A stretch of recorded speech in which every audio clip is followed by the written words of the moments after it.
April 2004. A young woman has been called into her boss's office at a small Kentucky McDonald's at the behest of a police officer's phone call.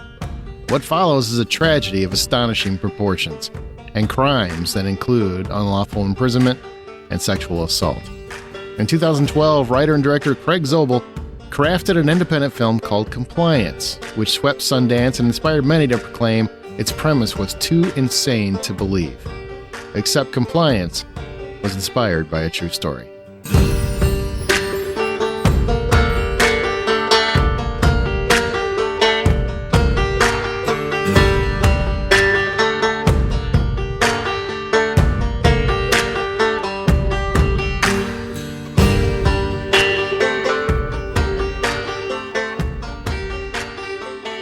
Welcome to True Crime for Cinephiles. This is inspired by a true story, a podcast devoted to keeping artists honest. We're going to discuss the overall details of the crimes that inspired Compliance and then review the film on its own and how much of that is true and how much was Hollywood magic. I'm Aaron Peterson, an accredited film critic for the Hollywood Outsider podcast and website and devoted true crime follower. Joining me today are my fellow film critics and true crime fans, Amanda Sink. Hello, hello, fellas. And John Davenport. I am definitely not going to make this awkward this time. Okay. How about you just say like, hey.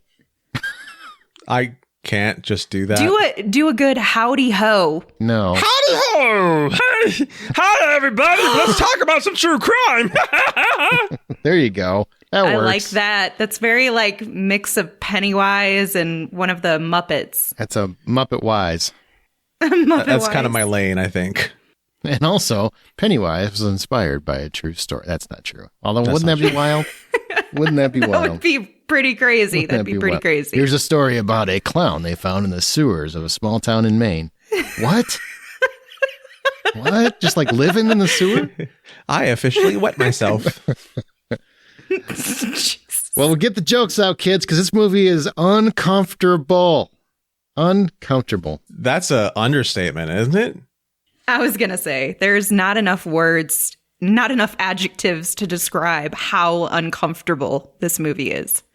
We've done a couple of shows now, right? So there's Snowtown Murders, and then there's this on two opposite ends of the spectrum of uncomfortable. Either way, you're like, eek, I need a bath. I need a shower. I need to sit there and scrub myself down. I need something. It's surprising because like the whole story of Snowtown Murders, horrific nightmare, people dying, blah, blah, blah, blah, blah, blah, blah. This is a completely different kind of mess. And it is. This is like, you're not safe anywhere. Right.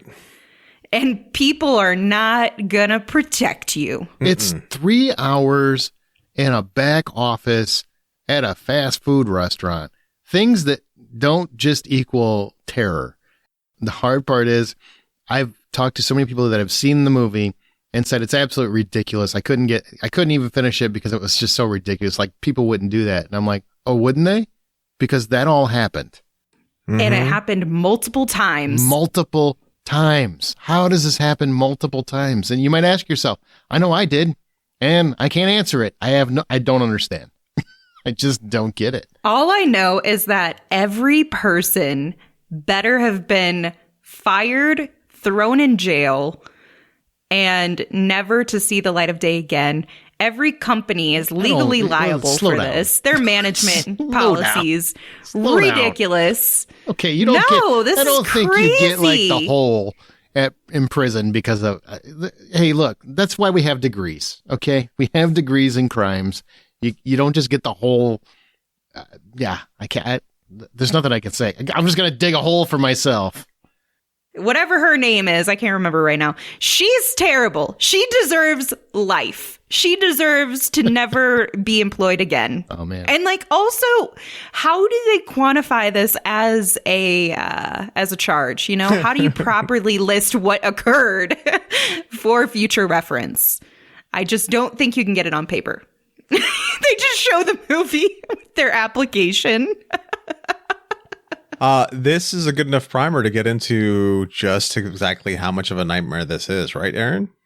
Oh, look at that. You're trying to illustrate a segue? I like that. You're like, Right, Aaron? No, segue. Next, move on. Let's move on. Well done. Well done. I was trying to be like a showman in it. I was trying to do a little bit of a flourish. Apparently I rolled a 2 on that one. Maybe a 1. Amanda's on my side on this. Oh, I love you. Maybe. That's very sweet. Amanda knows what I'm talking about. Aaron, not a goddamn clue. All right. Well, as of the recording of this podcast, Compliance is streaming on Max, so you can watch it there. You can also rent it in many different places, but that's always subject to change. We just want to let you know. So 2012's Compliance is written and directed by Craig Zobel, who is a very talented director who has done The Hunt, Z for Zachariah, and Mayor of Easttown. What seems like a typical day at a fast food restaurant quickly escalates into madness when a police officer contacts the location claiming an employee stole from a customer. And that is only the beginning of the horror that follows. Now, new episodes of this podcast are released every 2 weeks, just so you know, and can be found wherever you listen to podcasts or at thehollywoodoutsider.com. You can hear episodes early by supporting the show at patreon.com/thehollywoodutsider. Film and true crime fans are always debating how true their true crime is. This story is a bit insane to believe, but it truly was inspired by a true story. So let's investigate Compliance. These are the overall details of the case. Please be warned, inspired by a true story deals with crimes that may contain adult themes and violence, and is intended for a mature audience.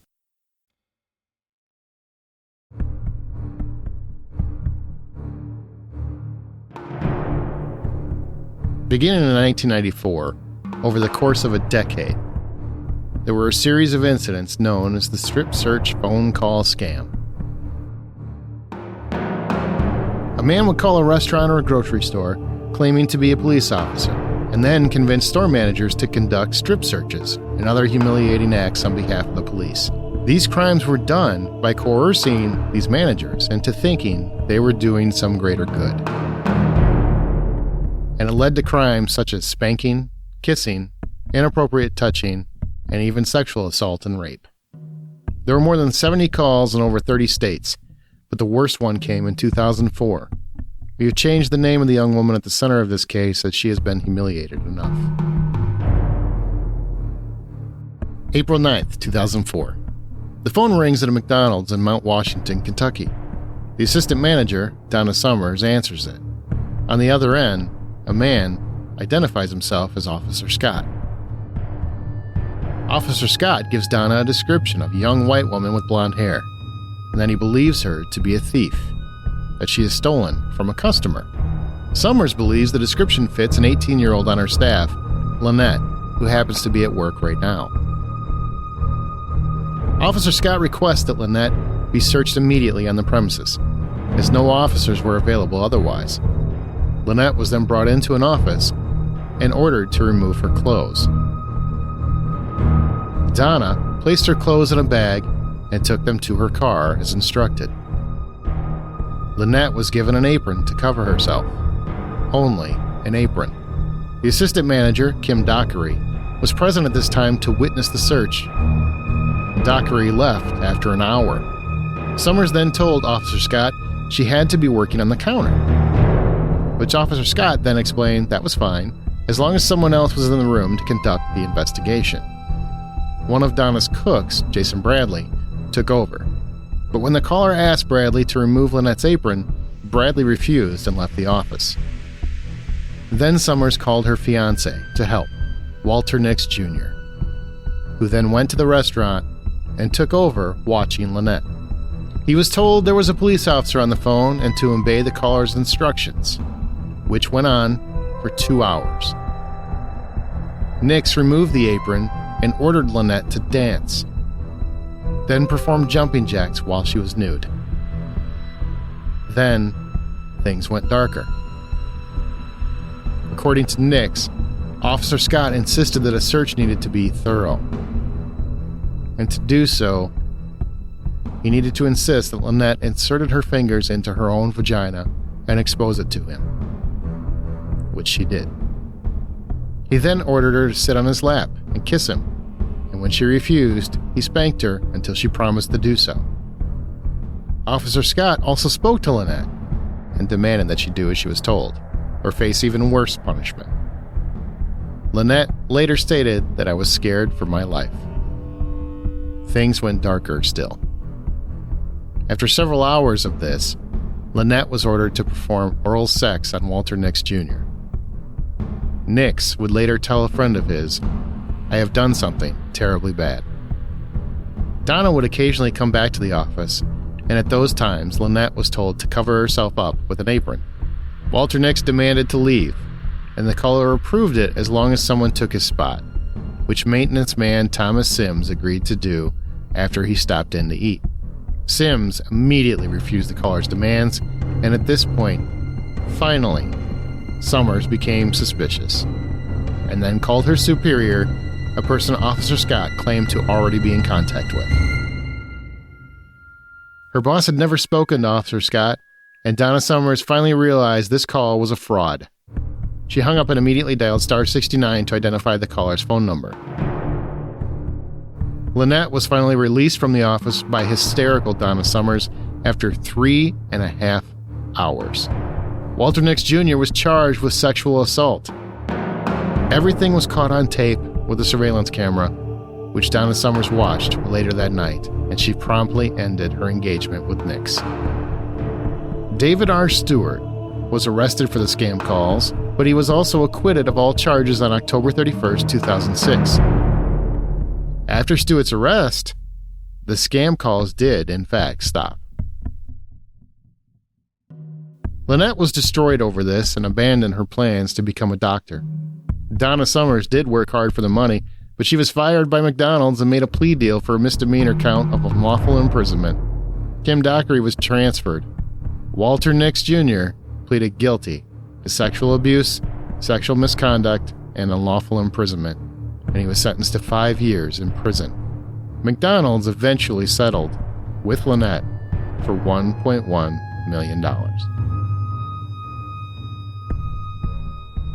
I need someone to make the math for me on how the scam caller was acquitted of all charges and Kim was transferred. They were just like, yeah, we'll just move Kim over here. It'll be fine. And then Walter Nix gets all of these charges. I'm like, shouldn't everybody kind of be facing some levels of punishment here? You know? Yeah. I want to take about 3 seconds step back. How dare you, Aaron? What are you talking about? She worked hard for the money? You're welcome. I was pretty proud of that. Nobody responded to it. I'm like, I guess that didn't work. I was letting you have space to finish everything you were saying, and I'm like, God damn it, Aaron, I know you did exactly what I think you did. I was so proud of that. You got to have some levity here. Mm-hmm. It's just, it's necessary in order to talk about something like this, and the movie, the case, all of it is just, what is happening in the world? Yeah, this one's really insane, and it bothered me when I knew about this as a actual crime, because it was something that I believe I remember from the early aughts that you would hear the scam happening, and they would bring it up a lot, and they would talk about another person in the grocery store, this and this happened to him. And when this movie came out, I initially saw it right when it came out, and it was something that just bothered me, like the poor girl, and to know that it's happened to several different girls breaks my heart. There's a episode of Law and Order SVU. It's in the 9th season. It's the 17th episode. It actually guest stars Robin Williams. It pretty much covers this as well, and Robin Williams is the perpetrator of the crime. So they make him into this mastermind that unfortunately they never went back to on the story, but it was a well done 2-episode arc story for SVU too. At the end of the day, this case, or I guess I should say these cases, because it did happen more than once, is some of the most horrific details that you could ever anticipate, even potentially experiencing in the workplace. And it's also just a clear demonstration of, I don't want to say human stupidity, but definitely human error and a lot of human stupidity. I'm sorry, but there's just got to be some of that. At what point do your own ethics, morals, and values come into play where you say, no, I'm not going to do that? You know what I mean? Like, I can only speak for myself, but I can say that if I was put in a position where someone wanted me to do anything like this to this poor girl, or even force her to sit there nude, all of that would be out the window. I would be carrying her out of the building myself, like a firefighter. Like, come on, girl, we going. Yeah, so would I. Like, how people could just like, how people can rationalize it is just beyond me. Back in 1971, you had the Stanford prison experiment, which is pretty much the same sort of thing happening. But instead of it happening over the phone, it's happening in person, where at some point people start relinquishing responsibility because they believe an authority figure or a perceived authority figure is telling them everything they need to understand, and they've totally bought into it because for whatever reason. It's incredible that it has happened and that we can go down these roads, because I've never been in a position like this or not. I'm not going to say that I would be able to be the hero or not be the hero. It definitely is scary. It's not a hero. It's just a common sense. After I saw the movie, I remember seeing this movie a couple of years ago, like several years ago, actually. And I remember being very uncomfortable and watching to the end and just being like, this is ludicrous. Then you look it up and it's like, wow, that really happened. Okay. And it happened multiple times. Like the officer says in the movie, this has happened before, because you can't believe it, right? It's just like, how could this have ever happened more than one time? And so I was telling someone just last night, because we were getting ready to record this episode. So I was talking to someone that I know about this whole case and how insane it is, and I'm telling them the specifics of it. And the first thing that they said was, they couldn't believe that girl would allow that. And I'm just sitting there going, if that's the first thing you take, which I'm sure many people have taken that is a part of the problem. That you would automatically point the finger at the victim as opposed to everyone that put her in that position. Because I remember being 18, and I remember a lot of other people that were 18, that were young.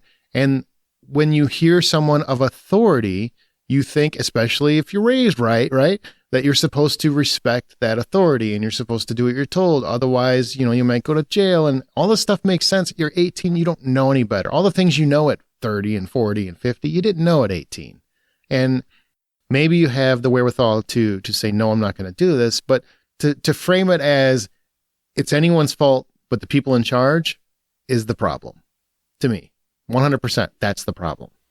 I'm sure we'll cover this a little bit when we start talking about the movie itself, but there is a moment in the movie where the chief detective shows up and he says, he essentially turns the tables on the girl that this happens to. And he's like, well, why didn't you stop them? Why didn't you say no? Why did you let this happen? And that's another one of those moments that is absolutely heartbreaking. It's infuriating to me. Because at no point should she be the one who has to say no. Why couldn't all of those other people who force themselves on her body, touching her, making her do things, why couldn't any of them said no?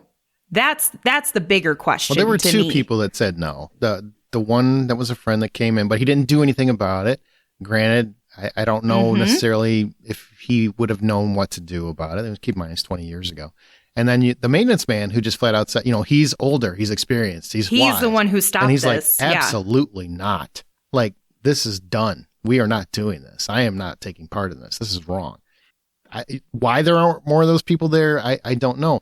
But I do think it comes to a problem we have in society that we've all contributed to. And nobody ever wants to say it out loud, but the blind automatic respect to a police officer. And I say this as someone who wanted to be a police officer for a very, very long time. Look, I think you should respect authority for sure. And if an officer pulls you over, you should, do what you're told. And if you're stopped, you should do what you're told. But as soon as it crosses a line into unethical or illegal, that's where that should stop. Like, that stops there. If you could, well, no, he's a cop. We have to follow what he says because he's a police officer. If it's unethical, immoral, or illegal, that's where you got to go, no, that's a line I'm not going to cross. And I don't think we're conditioned to not ever say that or do that because that makes us the problem. And that's just not always the case. Quick story in relation to this. There's one time in my life where I got a phone call and the guy was like, I'm a cop. And I'm like, okay. And he's continues to talk and continues to say what he's got to say to me. I'm really concerned where this story is going. All right. Were you wearing an apron by the end of it? I know. I'm like, hold on a second. I'm pretty sure I was wearing an apron at the beginning of it. So he's going on and telling me this whole thing. And I'm like, I don't even know what you're talking about. Number one. And number two, I don't believe that you're a cop. Why are you calling me? And he's like, I'll tell you what. Why don't you go ahead and look up the phone. This is back in around 2006-ish, 2004-ish. Why don't you go ahead and look up the police station's phone number? You can go ahead and call. I'm at the front desk and I will answer it. And I'm like, okay, cool. And so I did that. I got off the phone with him and I called up the police station and I went through the switchboard and I got to the desk and it was him. And I'm like, oh crap. And then that's when I finally started listening. But at the same time, I'm using the story to illustrate that I guess I wouldn't blindly listen to somebody who just calls me up and says, I'm a police officer. But I think a lot of people do. Like, Yeah. I think that's a fair point. I don't think that's unfair at all. That most people believe. We're raised to believe that you respect authority. And don't get me wrong, I'm not saying that you shouldn't. I'm just saying once you get to a point where that crosses a line, that's when more people need to say no. I'm not saying you go and try to take the cop's gun or you do anything like that or that we don't have police officers or any of that nonsense. That's not at all what I'm saying. I'm just saying we as a society need to know that's a line we should not cross. Right. Whatever that line is. One of my biggest pet peeves in life is people not following a very simple motto of if you see something, say something. Like the people that came in and out of that room that saw that this was not right, they could have easily and very anonymously reported it and been like, dude, something feels wrong here. Or called the police and been like, look, whatever police officer you have involved in this, like they're having people do some really questionable things.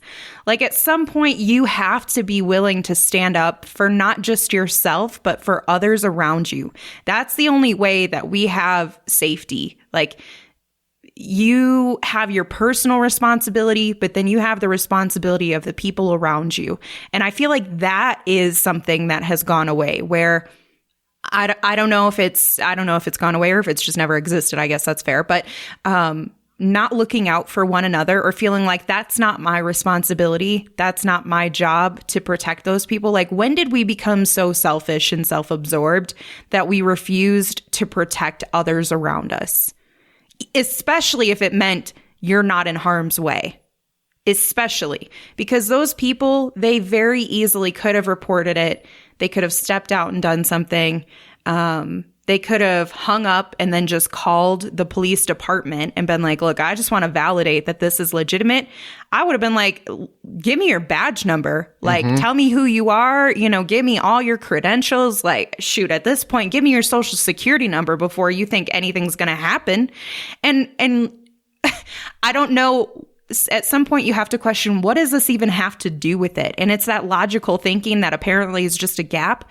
Like, I'm sorry, Nix, but you didn't think, gee, what does me getting head have anything to do with her stealing something? Like, unless you stole it and it's somewhere up there, I don't think she or you are going to find it by this situation occurring.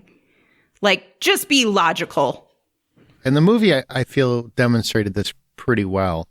Is the way that I'm looking at it, right? You tell me how you guys took it, but the caller, Officer Scott and the Officer Daniels. Well, that's in the movie. Officer Scott in the real situation, either one of them.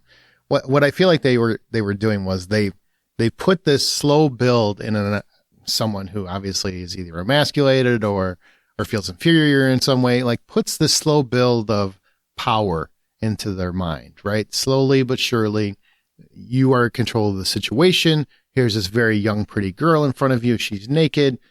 Slowly but surely, you do these things. Here, spank her because she's been bad and da-da-da-da. And then kind of unlocks the perverseness of this person's mind to where they are starting to feel like they are in control of the situation and they're okay with it because he also wanted to do those things.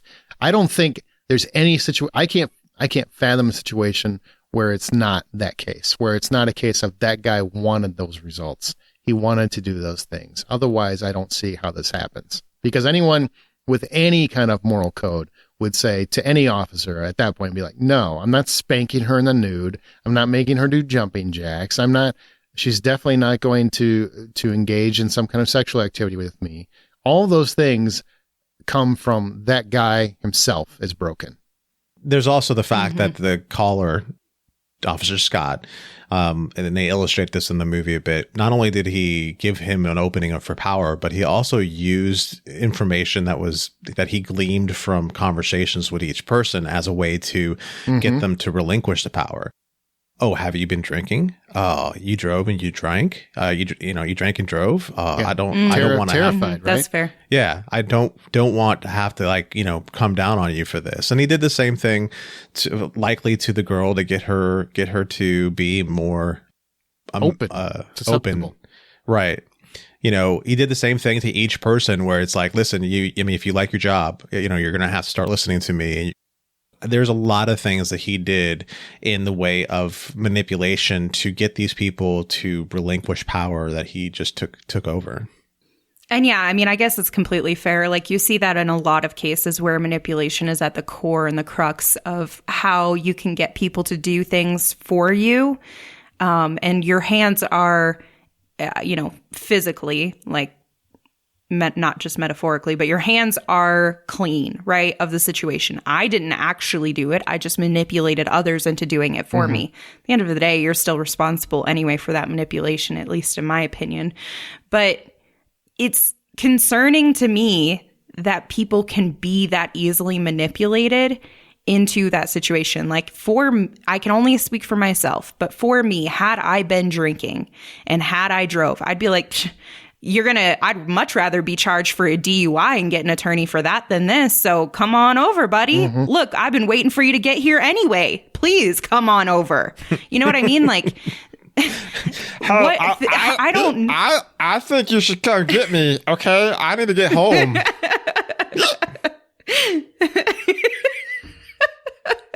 The hiccup was adorable.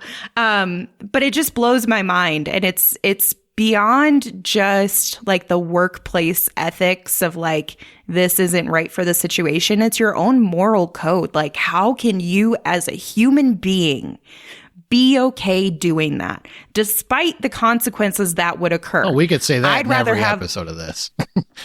Every episode. Yeah, that is very true. I mean, if we couldn't say that, we wouldn't have a show. Let's be honest. Exactly. But this is just the one that I think out of anything else just blows my mind because it's not somebody that set out for this, right? Like, they didn't wake up and say, it's not somebody that engaged. I'm going to rape somebody today. That's not what he woke up to. And don't be mistaken. Forced oral sex is rape. I don't understand why people don't understand that in this day and age, but it still is. But he didn't wake up and say, I'm going to do this thing. I'm going to spank this naked teenager at McDonald's today. He didn't wake up and want to do that. But it was an idea that was put in his head, and he started to, I think, believe. And he was okay with it. He became okay with it, yeah. He starts not okay with it, but then grows into it. And I think you have to be okay with it on some level to do it. It's twisted. I'm also going to say something that's incredibly, people are going to come for me for this. I do think that we have some level of personal accountability to at least try to push back and say, I don't feel like this is right. And she did do her side of it. She, in my opinion, because this is me just going back to the conversation around like what that officer, the sheriff, had said to her of like, why didn't you refuse and say no? She did enough indication that this wasn't okay, where she was like, I didn't do anything. I don't understand why this is happening. Like, that to me is enough. Like, you should not have to continue to tell people time after time after time, no, no, no, no, no. The second person who came in where she said, I already did this, that was enough. Like, that was enough. She shouldn't have to go further than that. You know what I mean? And so to continue to put that back on her, especially from law enforcement's end, I think is incredibly messed up, that we're turning it back to her and that we don't hold the personal accountability. We're okay giving her personal accountability and expecting it of her, but not anybody else in this situation. Absolutely. Like that's messed up to me. That's where I feel there's a failure in mindset to be like, oh, you were held here hostage by multiple people who they themselves never said no, but you're required to say no. Like that's really wrong, in my opinion. And so I have very, very, very little sympathy or any level of empathy for anybody who was involved in the phone calls and who was involved in what they did to her and allowed to have happen. And I'm going to say something even probably a little bit more critical. The friend who came in who was such a big, so worried about her and cared about her and da-da-da-da-da. He came in, he knew that something was wrong. You didn't do anything else to try to protect her. You didn't take any additional accountability steps. You didn't tell those people, no, you need to stop what you're doing. This is not okay. And I'm going to call a different police officer to come here if you're going to continue to do this to her. Like, to me, there is a clear gap in our mentality of what that responsibility of saying no looks like, especially in this situation. Why is she the only one who has to say no? And I agree. I think that there's a level of being able to voice yourself, because at first she, quote unquote, agreed to it, right? She was pressured into saying, yes, like, I'll submit to this search. Yeah. She didn't agree to the rest of it. And she kept telling people like, no, I've already done this. Like, I don't understand why this keeps happening. And all of you people refuse to listen to that. And you refuse to say no. You have 100% accountability and responsibility for what happened when you didn't say no. You didn't push back against the initial conversation with the caller. Oof. So I don't care if you get manipulated. That's your own fault because you didn't say no in the beginning. Wow, look at that. Oh, Jesus, I'm getting yelled at all of a sudden. Are we officially talking about the movie now? Or no, are we... I think she meant the situation on that. Yeah, I mean, I get the situation, but there's details that we're gleaming from the movie that we are handing over to the situation. No, well, here's the thing, John, is most of the movie is painfully accurate. There's your answer. It's painfully accurate. If it is painfully like, well, that wouldn't actually happen. Yeah, the movie's telling you actually kind of a softer version of it.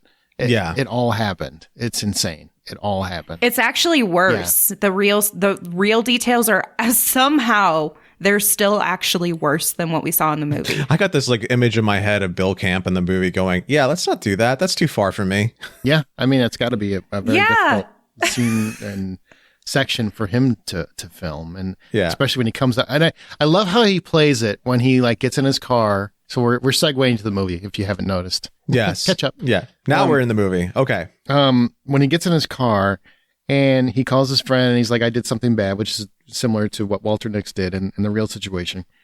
But I love how he plays it, because he does play it like at that moment, he feels like he's kind of the victim here. Like, I didn't mean to do that, but he did, like he was intentional. And I'm sorry, no one puts their mouth on you without an intent. Like, you okayed that. You did something to contribute to that moment. Also, it's assault. Here's the situation. They told her, why didn't you say no? Why didn't he say no? Yeah, exactly. Why is that expectation and obligation not put on him to say, no, I'm not going to do that. I'm not going to allow that. No, ma'am, please don't actually do this. Like, he allowed it to happen. You are responsible. If we're going to tell this woman, this girl, I'm sorry, not even woman, she's 18 years old, this little girl, that she has to be the one to voice and say no and have some personal accountability to voice her concerns, then that expectation absolutely needs to transfer to him. I just want to also give a shout out. Dreama Walker plays Becky in the movie. Wonderful performance. Oh, yeah. Like, really, legitimately just a wonderful performance. She has the hardest job. Yeah, it's a crime that she's not in more things. Absolutely. I mean, it was just so impressive because she played it well. She played it like you understood why she was still in that room, even though you yourself, you're watching like, I'd never do this, but you understood why Becky was still there. Like, I just thought she played it well. And I also thought Ann Dowd did a wonderful job as Sandra. Even if you just wanted to bounce her through the window, she still played it well. She played her role perfectly. And the thing that was like the most annoying about her character is that she still hadn't, with the exception of, I haven't even talked to Van since that night, at the very end when she's being interviewed by the lawyers, and they have that quiet moment after the other lawyer's like, oh, you can't ask her those questions. And she's like, so the weather's nice.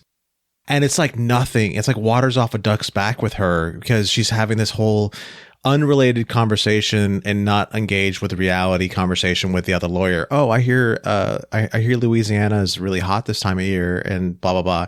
Such a weird moment, but it's very true to the kind of person that she played. It's just so disconnected from any sort of responsibility or right or any of those things. You know, she thought she was Queen Bee at this McDonald's or whatever the restaurant was called in the movie, but she's just not there. Also, if you guys want to watch Dream of Walker, here you go. Go watch Gossip Girl. Or I have a show for you. Oh, I'm good. The Don't Trust the Bee in Apartment 23. You can Apartment 23. Yeah, good. she's I'm still starring good. in that. She's in Once Upon a Time in Hollywood. I'll go watch that again.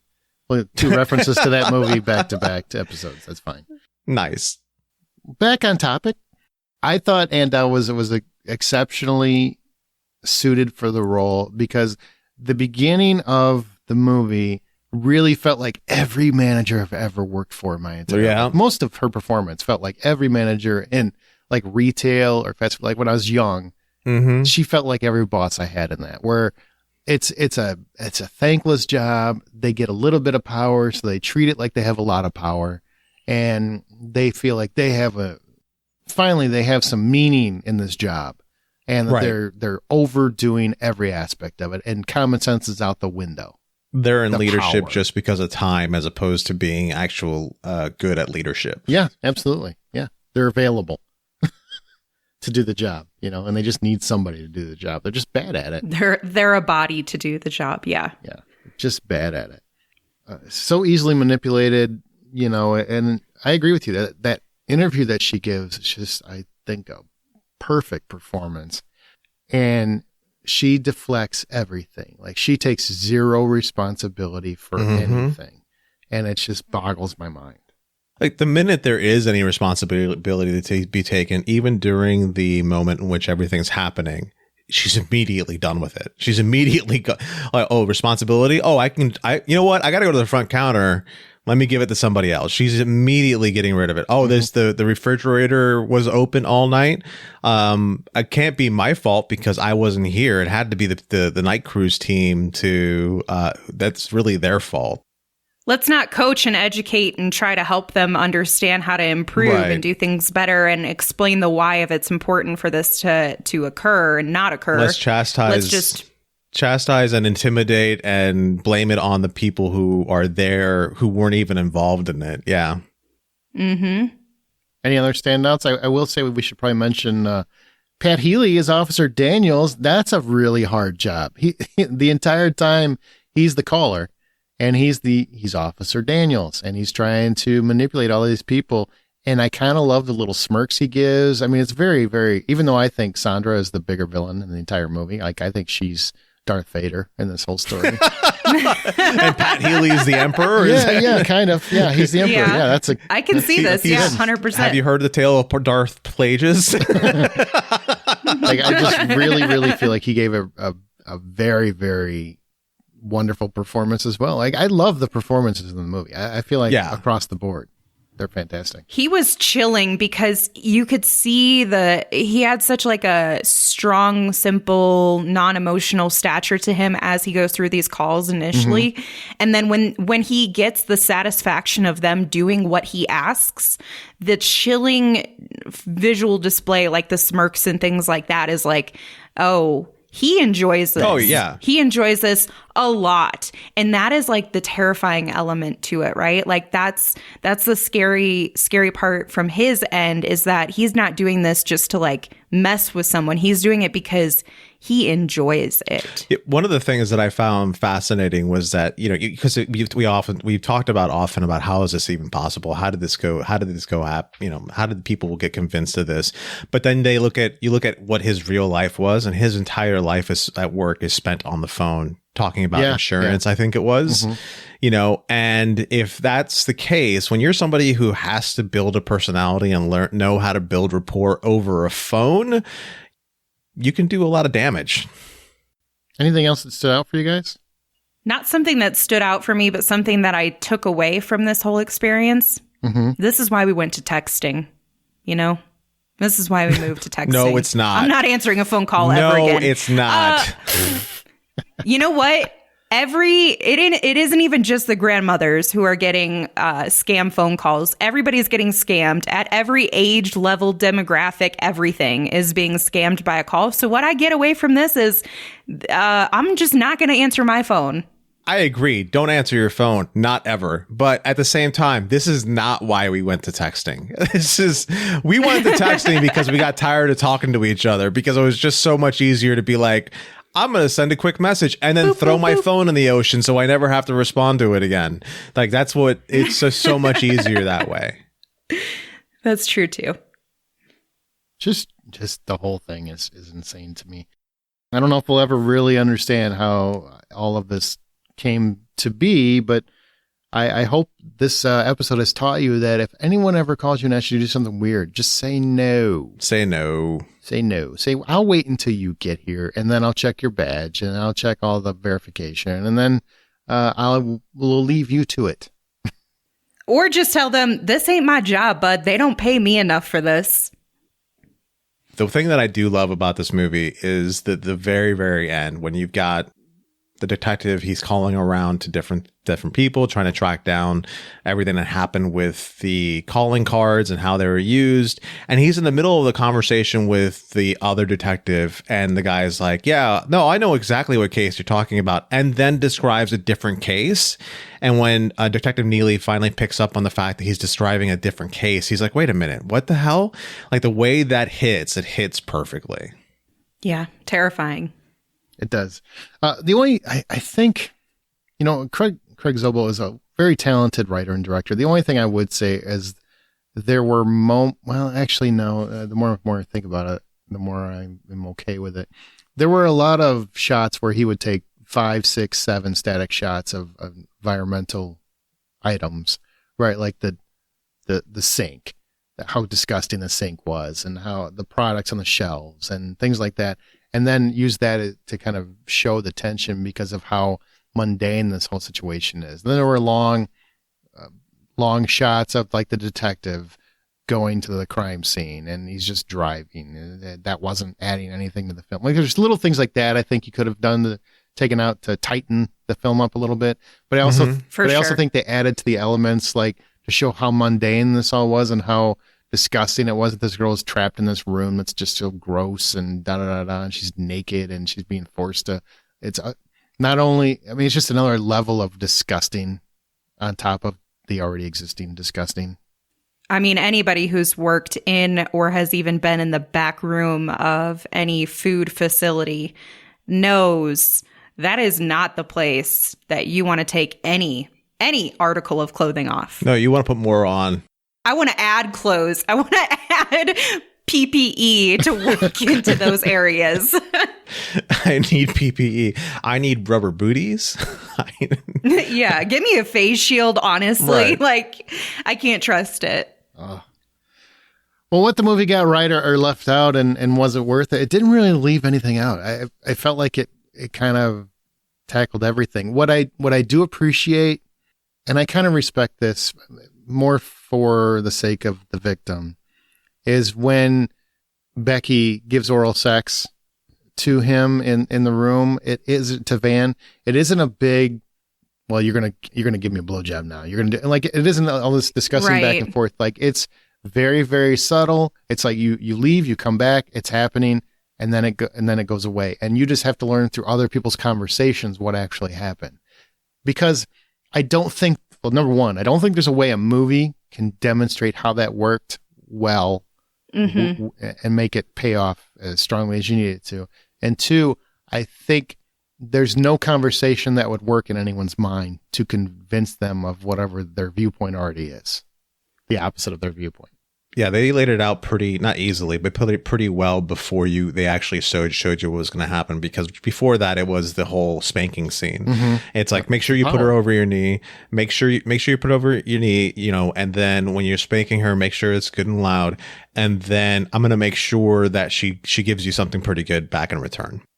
They're insinuating in that moment of what it was going to be. And then when they do come back and the act is happening, they do show it in a way that is, again, heartbreaking because of the location she's in, the state of undress that she's in, the fact that she can barely touch the ground. Yeah. All of it is just heartbreaking and just, I feel for. It's gross, and they do a good job of showing you how mortifying this entire situation is without being too gratuitous and graphic that it disrespects the victim at hand. And I have a strong appreciation for kind of going to a little bit of what Aaron was saying. What inspired me to say this is I don't feel like they demonstrated anybody to be a victim except for her. And this is my view, maybe people feel differently, but I don't feel that anyone else is a victim other than her. No, nobody else was a victim. No. Because everybody else made choices. They had a choice. She didn't have a choice. Even the girl who didn't go back there and she was hearing everything that was happening and she was just like, I'm not going back there. I'm not having anything to do with this phone call. I'm not having anything. I'm not messing with the police. She is just as culpable as. Well, not just as, but also culpable. She has a level of culpability for sure. There we go. The person that over Van in the movie, Sandra is. She's Darth fucking Vader.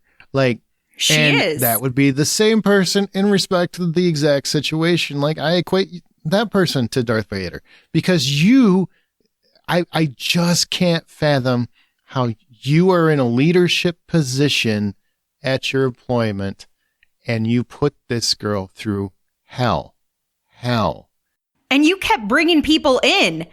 You could have said, no, there's no one else. I don't have anybody else. But instead, you solicited because you were buying into this emotional affection that you were getting because you're so insecure with yourself that you had to have anybody who's going to give you some sort of gratification or some sort trip. Of this giving you the power. And also you can take it out on this pretty young thing who is probably the bane of your existence and your psychosis. Yeah. And then she is the person who's making this continue. If it weren't for her fiance wouldn't have been called in. She made those additional efforts. She, I think, had the biggest hand to play in all of it because while he was the puppeteer, she was the one who was going to make sure that everybody else came in. She brought all of those additional people in. She victimized this girl repeatedly. Yeah, and I have this to say. I mean, you kind of already touched on it, but to all the people, seriously, it just blew my mind that I had that conversation and someone actually immediately went to blame her. And I've had a couple conversations. Everybody said the same thing. Why would she stay there? She's the victim. Right. She's the one that's being attacked, right? In whatever situation however you want to look at it, she's the one being attacked. She's not the one we should be pointing fingers at. You point at the attacker. It's always the attacker. When people get murdered in their home and they don't lock the door, and then somebody says, well, they should have locked the door. That is not their fault. It's the person who broke into that house and did that horrible thing. It's always that person's fault. You can't point the finger at someone that didn't do any aggressive action. Oh, it just infuriates me. It's crazy. I don't understand how we do that sort of thing. Occasionally I'll catch my brain doing that. Oh, well, that person shouldn't have done that. And then I'll go, wait a minute. I always have to take a step back because I get caught up in those moments just like everybody else as far as initial responses to something. But I don't let them fly out of my mouth because, well, there's so much other stuff flying out of my mouth. That's God, amen, right? Hallelujah. Hallelujah. Can we just make our blanket takeaway for this episode be that motto? If you see something, say something. And on top of that, be willing to say no. understand your morals, your ethics, understand what's appropriate, what's okay, what's not okay, and have some backbone to be able to say no. I think no is the most important word in the English language, and not enough people use it. So definitely not in this situation. So let me ask you, so you watched the movie. I knew nothing of the case when I first watched the movie. You too? I knew a little bit about the case just from listening to the news before the movie. I had seen this movie some years ago, but when I first saw it, I did not know about the case. And I can't even remember who or why asked me to watch it, but somebody was like, you should watch this. And I was like, all right. And so I watched it and I was like, I am having a really hard time believing any of this, kind of to like what Aaron had said in the beginning. And then they were like, yeah, but it's real. And I was like, what? You got to be kidding me. Multiple times. They're varying I actually degrees. think that works for you to go through the movie and be like, this is so ridiculous. And then at the end to be like, yeah, that's all real. It's powerful. And then it sits with you and you're like, what? I got to be a better human to make sure things like this don't happen. Yeah, seriously. If I see something, I'm going to say something or do something, either one, God. But, leave every place you go, leave it better than you found it. Oh, there you go. That's very sweet. My question to you as you watched it, did you find it very difficult to complete? Because I did. I remember the first time I watched it, it made it very, very hard to keep going because I'm like, number one, it's so unnerving. And number two, you're struck with like Amanda just said, no way this frickin' happened. Inspired by a true story. That's bullshit. This movie never happened. Like none of this stuff ever happened. It made it so hard for me to get through it. And then after I get through it, I'm like, I got to watch this again. Well, there's always varying degrees of inspired by a true story, Sure, right? yeah. So like there's some things where it's like a complete adaptation. And then there's others where it's like, oh, someone could have been like, oh, there was someone who was assaulted in a McDonald's and that's the crux of it. But the rest of this is just ludicrous. Somebody tried to make it up to fabricate the movie and like. We got to get to 90 minutes. Yeah. Right. And I think that also plays a factor in how people go into a quote unquote inspired by a true story type of movie where you're like, yeah, okay, maybe there's like this tiny, tiny little element that was inspired, but the rest of this can't be real. And when you know what is real and how much of it is real, that changes it. But I will say, like the first time I watched it, the first probably, I don't know, I feel like it was the first 15 to 20 minutes. I was like not buying into it. I was like, this is slow. Like, what is going on here? Like, this seems crazy and ridiculous. And like, why is this even happening? Why are people not just like hanging up the phone? Does like, this battery ever die in this damn phone? Like, what? Like, seriously. That phone was amazing. I need one. 3 hours right? on a phone call? Jeez. Nokia. You know? Right. But I think when you start to you get into the details and you're like, this is just horrifying. It's almost like that train wreck you can't turn away from because you're like, what more is going to happen here? And like, this is terrible. And at what point are people going to stop and say, this is messed up? You know what I mean? And I think that's what kind of then gets you to stick around a little bit longer. But initially it's real tough. If I work at McDonald's, this is the training film. Like, I don't even play any other, like, right? here's how you work the fryer. No, watch this movie. Don't do anything that happens in this movie, and you should be fine. This is our business ethics training. We're going to need you to watch it, sign off that you've watched it and you understand, and then we'll proceed with your training. So going into this movie as somebody who knew about the crimes because I was paying attention to the news at the time, I didn't find myself having trouble watching it the first time, with the exception of, wow, this is uncomfortable. The second time I'm watching this, while I was refreshing my memory for the show, I actually had it on my side screen, and I was trying to focus on other things, and still the uncomfortable nature of this movie just sits with you, and it's just hard to watch. So, John, I got to ask you, there seems to be like a little theme in the 6 or 7 episodes that we've done so far, at least in a couple of them. And that theme seems to be Florida Man. And so fake officer Daniels was from Florida. Allegedly. The real guy. Allegedly. Allegedly. Clearing all charges, even though the thing stopped when he got arrested. He was acquitted. Real weird how that happens, guys. Right. Very odd. Is it the alligators? Is it the humidity? Like, what is it that makes people a little too crazy down there? So I have a theory on this, and part of my theory is that Florida just attracts a certain type of person who is tired of snow and who is tired of weather and tired of seasons. I get this. Yeah. And so those people, there's probably some sort of like mental illness factor that's related to all those things. Oh, they're scarred from He's all calling the you snow. out, Aaron. He's talking about me. Sure. Yeah, or they're scarred from it. And when they do finally settle into Florida, they are creating a gene pool of people who have some sort of mental derangement, mental like neurodivergence that makes them into monsters. So that's what I'm going to go with, is that there's just something about Florida and its beautiful weather that makes people crazy. It's too much of a good thing. Amanda, it's the snow again. It's really the snow's fault once again. Right. Snow sucks. Right. Awful. Aaron's going to try to use this justification in his marriage to relocate. Absolutely, I just want you to know that. Snow makes people crazy. I just need you to know that. I'm just saying, like 9 out of 10 podcasts say that Florida is the worst place or snow is the worst place to live.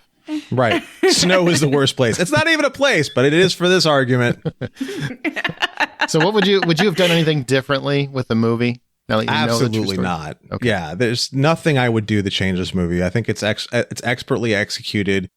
I mean, if I really had to find issues with it, I guess I could, but I really don't see anything that jumps out at me as a problem. And there's the cast, the crew, everybody just hit their marks perfectly. I think the only thing I would have added is, so, at the tail end of the film where they're trying to help you understand that this has happened multiple times, I think understanding the gravity in the film of how many times and how significant, because it happened about 70 different phone calls were reported across 30 different states. That's significant. I don't feel like I got the gravity of it at the end of the movie. Like, I had an understanding, but I think that just a tiny little smidge added in like there. some swelling of music, different faces from different states kind of thing. And they're like different, different calls that are happening that are kind of like overlapping about the same situation, or just something integrated when that first, when the two law enforcement departments connect with each other about how serious and significant it is. Because when I get out of the movie, I felt like, more so with the actual film, okay, this happened a couple or a few times, not 70 calls.